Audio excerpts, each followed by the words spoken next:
What's going on, you guys? It's your huggable hipster here, and welcome back to another review. Another game is gone, another review has come and seen the light on the channel, and let me tell you, this one was interesting. So I have to say, this game was short. You can get it done within an hour, and it was really like simple, quick, to the point, very much just, okay, get in, get out, get done, you're good. If any of you want to play the game that I'm going to be discussing today, it'll be down in the description below for your guys' playing pleasure. That sounds really weird. So the truth speaks even from the grave, and as we dive into this review, one thing I do have to say, it's a lot like Layers of Fear. So the dead have many secrets. Listen carefully, their stories are vast, with lies and dangerous mental cacophonies which lead to our main character's downfall. So we play as the husband in this game, and much like Layers of Fear, this game has the same theme of the never-ending loop of feeling like you're going insane. Repetition in this dialogue, the ability to examine several items and objects, the changes in the environment that happen, and each time that the changes happen, a new discovery is made. Even the mouse pointer changes whenever the story gets more intense. I think that's so cool. That's just like one of those little touches that I'm just like, ugh, yes, I love when developers do that. It kind of shows, like, whenever I see little things like that and, you know, big overarching themes in the game that kind of like show a decay, it shows how the main protagonist, or actually I should say antagonist because he's not that good of a character, is withering in both body and soul. The story itself is very slow. It's very easy progression, but when it builds up and takes a dramatic turn, it goes all at once, which makes it unexpected. I mean, the ending for me was predictable, but at the same time it wasn't, because when I finally got to the conclusion and I saw the ending, I didn't expect to be right. The game itself, very simple, like I said, in mechanics, but the story, it's really interesting how it has like this dark overlay and it drags you in slowly, and I love the way it does that kind of stuff. You know, certain games that kind of drag you in slowly are ones that are so much more memorable for me. It makes things slow, and it drags you in methodically and carefully, which is really important with the story.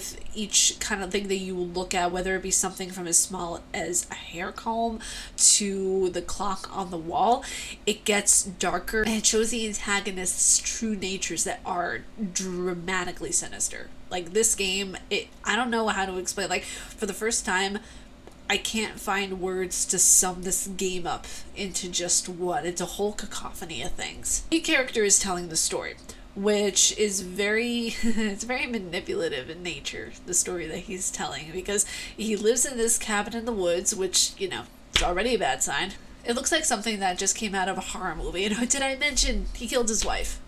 I know that came out of left field, I know, so sorry. So the main thing I noticed about this game is how kind of disassociated from the world the main character is. It's kind of like he's living so far in the past whenever he's reliving and looking at certain memories. Much like Dorian Gray, he painted a beautiful picture with a reality that is very much rotting. In the beginning of the game, you actually see a picture of the couple in which he's referring to. He's referring to his beloved, he's referring to his wife throughout the game, and in the beginning you see a picture of that couple on the table when you first enter in. And well, actually you're not entering into the cabin in the game, you're already in the cabin whenever you start the game. You're just at the table place.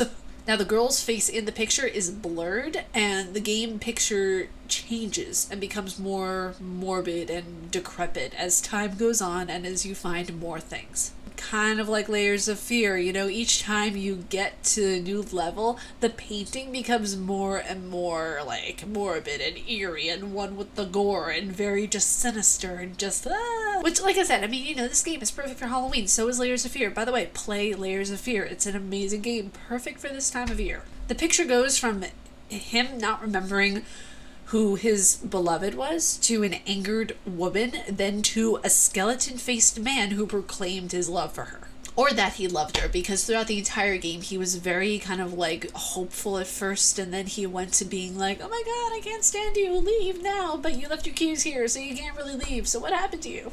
As a character, you search the house for clues, and you are there kind of like thinking that she left, but she didn't really leave, and you're like, oh, when will she come back? You know, it's like, baby, come back. And then you think that whenever she comes back, you know, things will be fine because that's the way the horror games work, right?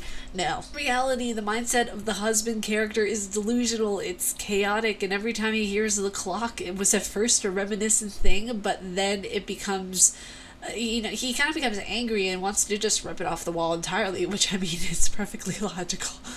Now, after going in a loop for about, I would say 30 minutes after clicking on different things and going and progressing in the story, you are finally able to open the armoire, which you could not open at the beginning of the game. And surprise, surprise, you see a very decomposed wife in there.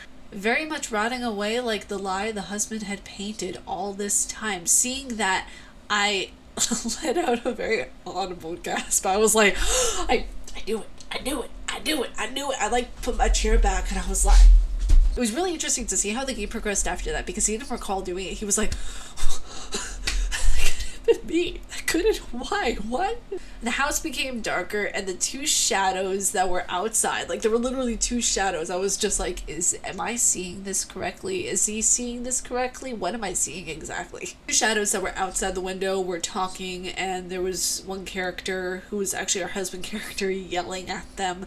And at the end of the game, the cabin is then set on fire by said two shadowy figures that are outside, who I think are actual people. It's not just part of his delusions. So I think it's safe to say that they got a divorce. You know, I think the divorce is final. So with that being said, let's close on this and give you my final thoughts. So when the lie is strong enough and the person believes it, like their bread and butter, or, you know, in my case, gluten-free bread and salt-free butter, everyone has skeletons in the closet. However, this one is of the non-metaphorical variety. The game is very short, like I said, it's to the point, it's a good psychological horror game that relies so very heavily on the story, and I would honestly recommend it in a heartbeat. I mean, you know, there's kind of lacking of heartbeat in the closet, and what you found is dead wife, but hey, I'm not complaining. There's such a strong message that conveys betrayal, delusion, anger, and wrongfully placed hope and lies. It's really interesting to see this game because it doesn't give you an option menu, it doesn't give you any kind of like different things. Like, you know how like when you go into most games, it has options, it has volume settings, it has this, it just throws you in. But it is baptism by fire. I absolutely love this game. I would highly recommend it. I honestly think that it was such a trip because you don't know what you're expecting in this game, which is the best part. But that was today's review. I hope you all enjoyed it. If you guys want to read the article version of this review, you guys can click on the link down below for my blog. I want to get more subscribers on my blog, so please be sure to go down there, subscribe to the blog if you haven't, because there's going to be a lot of stuff, including things with like vlogs and updates on lifestyle and makeup and fashion and all that kind of thing. Not just gaming. I want to include all of my passion. So go down there, follow the blog. You won't be disappointed. There's a lot there. There's a lot of variety. I actually have place where you guys can check out my rates if anybody wants to commission me for marketing or freelance editing. And yeah, that's enough self-promotion. Ew, who am I? But if you guys like my face and what I do, please be sure to subscribe and hit that bell down below because I make videos every Monday, Wednesday, and double uploads on Friday. I am so excited. So excited. This hoe right here is turning 28 this week, and yeah, these are all pre-recorded. Okay, I ain't doing nothing this week. Like, seriously, I'm just working on my book and relaxing and reading other books. Like, I'm not doing nothing this week. And shopping. It's basically what I'm doing. And possibly getting my hair cut, but not short. I need to take care of the mullet that's going on in the back because we got a Billy Ray Cyrus moment going on. It's not cute. You guys, I'm gonna get out of here. Stay casually nerdy, and I will see you all in the next video. Peace.